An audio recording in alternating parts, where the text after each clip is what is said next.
नमस्कार, आप देख रहे हैं यूपी का मुसलमान। मैं हूं परवीन शेख। शो में आगे बढ़ने से पहले ऑल इंडिया मुस्लिम जमात के राष्ट्रीय अध्यक्ष मौलाना मुफ्ती शहाबुद्दीन रजवी बरेलवी का ये बयान देखते हैं। दरअसल है ये कि ये जो नाम निहाद सेकुलर पार्टियां हैं और उसमें ख़ास तौर पर समाजवादी पार्टी, ये मुसलमानों के दरमियान जाते हैं और भाजपा के ख़िलाफ़, मोदी और योगी के ख़िलाफ़ जहर घोलते हैं।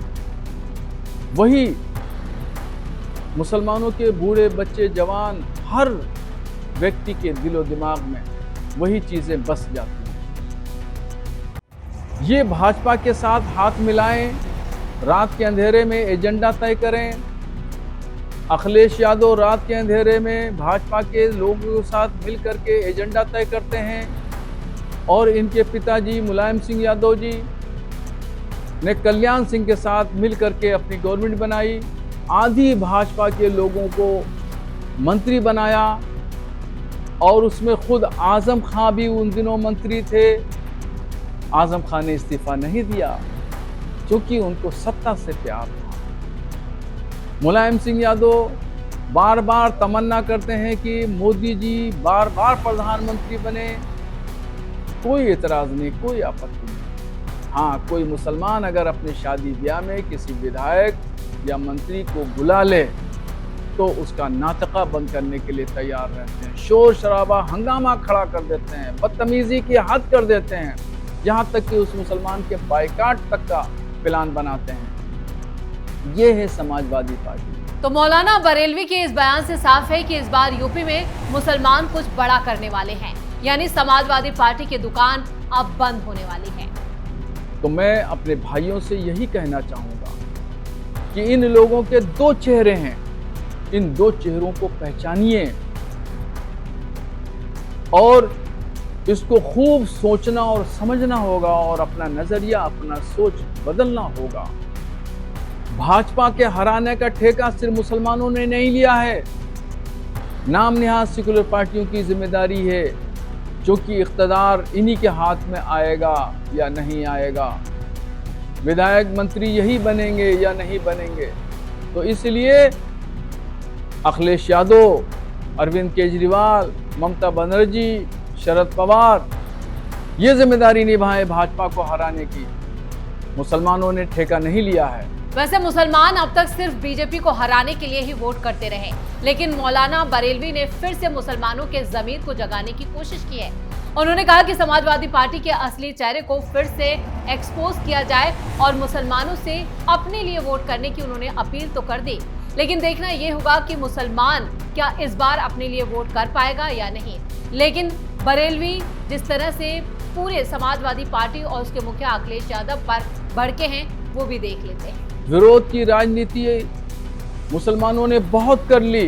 2017 से लेकर के अब तक विरोध की ही राजनीति हो रही है। हर जगह भाजपा हराओ, विरोध की राजनीति। मगर इस विरोध की राजनीति का नतीजा क्या निकला? ऐ मुसलमानों, मैं तुमसे पूछना चाहता हूँ, विरोध की राजनीति का तुम्हें क्या फायदा मिला? कोई फायदा नहीं मिला। फायदा अगर मिला तो समाजवादी पार्टी को मिला। तो इसलिए बहुत सोच समझ के साथ और पॉजिटिव नज़रिए के साथ काम करने की ज़रूरत है और अब ठेकेदारी भाजपा के हराने की बंद कर दीजिए। यूपी चुनाव का बिगुल अब कभी भी बज सकता है। ऐसे में मुसलमानों को अभी से अपने लिए सही राजनीतिक समझ पैदा करनी होगी, नहीं तो फिर अखिलेश यादव सिर्फ आपका इस्तेमाल करेंगे और उसके बाद आपको ठिकाने लगा दिया जाएगा, यानी आपको फेंक दिया जाएगा। वैसे बीजेपी ने भी यूपी के मुसलमानों को लेकर एक बड़ा सियासी दांव चला है। उत्तर प्रदेश में 2027 विधानसभा चुनाव की बिसात बिछने लगी है और बीजेपी ने अपनी नई केंद्रीय टीम के जरिए एक बड़ा सियासी संदेश देने की कोशिश की है। पार्टी ने यूपी से आने वाले 2 मुस्लिम चेहरों तारिक मंसूर और बासित अली को अहम जिम्मेदारी देकर साफ संकेत दिया है कि अब उसकी नजर मुस्लिम समाज, खासकर पसमानदा वोट बैंक पर है। एक तरफ अलीगढ़ मुस्लिम यूनिवर्सिटी के पूर्व वीसी और अनुभवी शिक्षाविद तारिक मंसूर हैं, तो दूसरी तरफ जमीनी स्तर पर संगठन को मजबूत करने वाले युवा चेहरा बासित अली। सवाल यह है कि क्या बीजेपी इन दोनों चेहरों के जरिए यूपी के मुसलमान वोट में सेंध लगा पाएगी? क्या पसमानदा राजनीति के सहारे पार्टी समाजवादी पार्टी के पारंपरिक मुस्लिम वोट बैंक को चुनौती देने की तैयारी में है? और सबसे बड़ा सवाल, क्या 2027 से पहले बीजेपी का ये नया मुस्लिम आउटरीच प्लान यूपी की सियासी तस्वीर बदल सकता है? कैसे बीजेपी ने अखिलेश को सबसे बड़ी चोट दी है? बीजेपी के 357 सांसद और 1654 विधायक हैं, लेकिन इनमें से एक भी मुसलमान नहीं है। वहीं बीजेपी अध्यक्ष नितिन नवीन ने सोमवार को जब अपनी नई टीम की घोषणा की तो दो नामों ने सबका ध्यान खींचा। पहला तारिक मंसूर और दूसरा बासित अली। लोग हैरान हैं कि बीजेपी ने अपने संगठन में किसी दो मुस्लिम चेहरों को क्यों जगह दी, खासकर जब उत्तर प्रदेश में अगले 6 महीनों के भीतर विधानसभा चुनाव होने वाले हैं। ऐसे में इसी प्रदेश से आने वाले इन दो मुस्लिम चेहरों को लेकर लोगों के मन में कई सवाल हैं। सपा के वोट बैंक में बीजेपी की बड़ी सेंधमारी। बीजेपी के केंद्रीय संगठन में तारिक मंसूर और बासित अली को शामिल करने के पीछे एकमात्र मकसद समाजवादी पार्टी के वोट बैंक में सेंधमारी को माना जा रहा है। उत्तर प्रदेश में कुछ चुनावों में नजर डालें तो राज्य के 80% से ज्यादा मुसलमान समाजवादी पार्टी को वोट देता है। मायावती और असदुद्दीन ओवैसी की ओर से लाख कोशिशों के बाद भी मुसलमान वोट छिटक नहीं रहा है। वो एकजुट होकर सपा और कांग्रेस गठबंधन में भरोसा दिखाता है। माना जाता है कि 2024 लोकसभा चुनाव में मुसलमानों ने पूरे राज्य में एकजुटता बनाकर सपा कांग्रेस के उम्मीदवारों को वोट किया, जिससे इस गठबंधन को 80 में से 43 लोकसभा सीटें जीतने का मौका मिला, जिसमें से सपा अकेले 37 और कांग्रेस के खाते में भी 6 सीटें गए। पिछले कुछ वक्त से बीजेपी पसमानदा मुसलमानों को लेकर काफी बातें करती रही। सामाजिक और आर्थिक हैसियत देखें तो मुसलमानों में पसमानदा सबसे गरीब और मजदूर तबका है। ऐसे में बीजेपी सपा के वोट बैंक में डेंट मारने की कोशिश में पसमानदा समाज से आने वाले तारिक मंसूर और बासित अली को अपनी केंद्रीय टीम में जगह दी गई है। वैसे भी देश में 3 तलाक का कानून रद्द किए जाने के बाद मुस्लिम समाज की कुछ महिलाएं हर चुनाव में बीजेपी को वोट देती हुई नजर आती हैं। कौन है तारिक मंसूर? शिक्षा की दुनिया और मेडिकल एडमिनिस्ट्रेशन में दशकों बिताने वाले तारिक मंसूर आज भारतीय जनता पार्टी के बड़े मुस्लिम चेहरों में गिने जाते हैं। उत्तर प्रदेश विधान परिषद के सदस्य और बीजेपी के राष्ट्रीय उपाध्यक्ष तारिक मंसूर का सियासी सफर काफी दिलचस्प और अहम है। 70 साल के तारिक मंसूर का जन्म अलीगढ़ के एक पढ़े लिखे परिवार में हुआ था। उनके पिता प्रोफेसर हफीजुर रहमान MU में लॉ फैकल्टी के चेयरमैन और डीन रहे।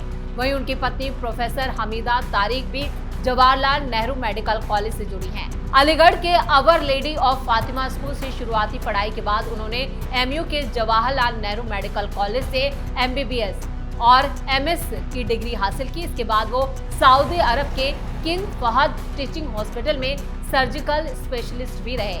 1986 में MU में बतौर असिस्टेंट प्रोफेसर लौटने के बाद वो प्रोफेसर, प्रिंसिपल और चीफ मेडिकल सुपरिटेंडेंट के पद तक पहुंचे। 2017 में उन्हें MU का वाइस चांसलर बनाया गया। MU के 100 साल से ज्यादा पुराने इतिहास में मंसूर पहले ऐसे मौजूदा या पूर्व VC हैं जिन्होंने सीधे बीजेपी के जरिए चुनावी और सक्रिय राजनीति में कदम रखा। पसमानदा मुस्लिम और बीजेपी। कुरैशी कम्युनिटी से ताल्लुक रखने वाले तारिक मंसूर पसमानदा मुस्लिम समाज से आते हैं। ये वही वर्ग है जिस पर बीजेपी अपनी सियासी पहुंच और जनाधार बढ़ाने के लिए लगातार फोकस करती रही। 2023 में जब वो बीजेपी में शामिल हुए तो पार्टी ने उन्हें उत्तर प्रदेश विधान परिषद का सदस्य बनाया और बाद में राष्ट्रीय उपाध्यक्ष की बड़ी जिम्मेदारी सौंपी। पार्टी के अंदरूनी हलकों का मानना है कि मंसूर को इतनी अहम जिम्मेदारी देना ये साफ दिखाता है कि बीजेपी उन्हें अपने एक बड़े और पढ़े लिखे मुस्लिम चेहरे के तौर पर देख रही है, खासकर ऐसे वक्त में जब पार्टी मुस्लिम समुदाय के लिबरल और पसमानदा वर्ग को अपने साथ जोड़ने की रणनीति पर काम कर रही है। तारिक मंसूर सिर्फ पार्टी के संगठनात्मक ढांचे तक सीमित नहीं है, बल्कि RSS के शीर्ष नेतृत्व में भी उनके अच्छे रिश्ते हैं। दिल्ली के लाल किले में RSS का एक कार्यक्रम हुआ और वो संघ प्रमुख मोहन भागवत के साथ इसमें शामिल थे, जिसकी काफी चर्चा हुई। राजनीति में आने से पहले वो कई बार राष्ट्रीय निकायों का हिस्सा रहे, जैसे medical council of India, IIM Lucknow का board of governors, Maulana Azad education foundation और देश के सर्वोच्च नागरिक सम्मानों का चयन करने वाले पद्म अवार्ड्स कमेटी में भी शामिल हुए। कौन है बासित अली? 40 साल के कुंवर बासित अली बीजेपी के उस युवा और सक्रिय कैडर का हिस्सा है, जिसके जरिए पार्टी मुस्लिम समाज के अलग अलग तबकों तक अपनी पहुंच मजबूत कर रही है। मेरठ के किठौर विधानसभा सीट से कायस बड्डा गांव के रहने वाले बासित अली ने पिछले एक दशक में संगठन के भीतर अपनी एक अलग पहचान बनाई है। मुस्लिम राजपूत समुदाय से आने वाले कुंवर बासित अली का राजनीतिक सफर 2011 में शुरू हुआ, जब वो उत्तर प्रदेश में अल्पसंख्यक मोर्चा के मंडल अध्यक्ष बने। इसके बाद उन्होंने जिला स्तर पर मीडिया इंचार्ज और 2012 में अल्पसंख्यक मोर्चे के जिला अध्यक्ष के रूप में जिम्मेदारी निभाई। आगे चलकर उन्होंने आरएसएस से जुड़े संगठन मुस्लिम राष्ट्रीय मंच के रीजनल कोऑर्डिनेटर के तौर पर काम किया। संगठन के काम में लगातार सक्रियता और जमीनी पकड़ की बदौलत उन्हें 2021 में उत्तर प्रदेश बीजेपी अल्पसंख्यक मोर्चे का प्रदेश अध्यक्ष बनाया गया। इसके अलावा वो उत्तर प्रदेश उर्दू एकेडमी के सदस्य भी रह चुके हैं। कुंवर बासित अली 2023 में जब देश भर में सुर्खियों में आए, जब उनके नेतृत्व में उत्तर प्रदेश अल्पसंख्यक मोर्चे ने प्रधानमंत्री नरेंद्र मोदी के लोकप्रिय रेडियो कार्यक्रम मन की बात को उर्दू किताब के रूप में तैयार कराया। 2024 के आम चुनावों से ठीक पहले उन्होंने मुस्लिम महिलाओं को केंद्र सरकार की कल्याणकारी योजनाओं से जोड़ने के लिए एक विशेष अभियान चलाया। इसका लक्ष्य हर लोकसभा क्षेत्र में कम से कम 1000 मुस्लिम महिलाओं तक पहुंच बनाना था। उन्होंने चुनावों के दौरान मुस्लिम महिलाओं को पोलिंग एजेंट बनाने और उनकी राजनीतिक हिस्सेदारी बढ़ाने पर ध्यान केंद्रित किया। मदरसों में योग कार्यक्रमों की शुरुआत और पार्टी के मोदी मित्र कैंपेन को आगे बढ़ाने में बासित अली की अहम भूमिका रही। वो केंद्र सरकार की तरफ से बनाए गए 3 तलाक विरोधी कानून के भी पुरजोर समर्थक रहे। उनका साफ मानना था कि मोदी सरकार जो 3 तलाक कानून लेकर आई है, उस कानून से मुस्लिम महिलाओं को सामाजिक सुरक्षा और उनके कानूनी अधिकार मिले, जिससे मुसलमानों की जो अधिकारी या कहें कि जो अधिकार हैं, हकूक हैं, उनमें भी पारदर्शिता आई है।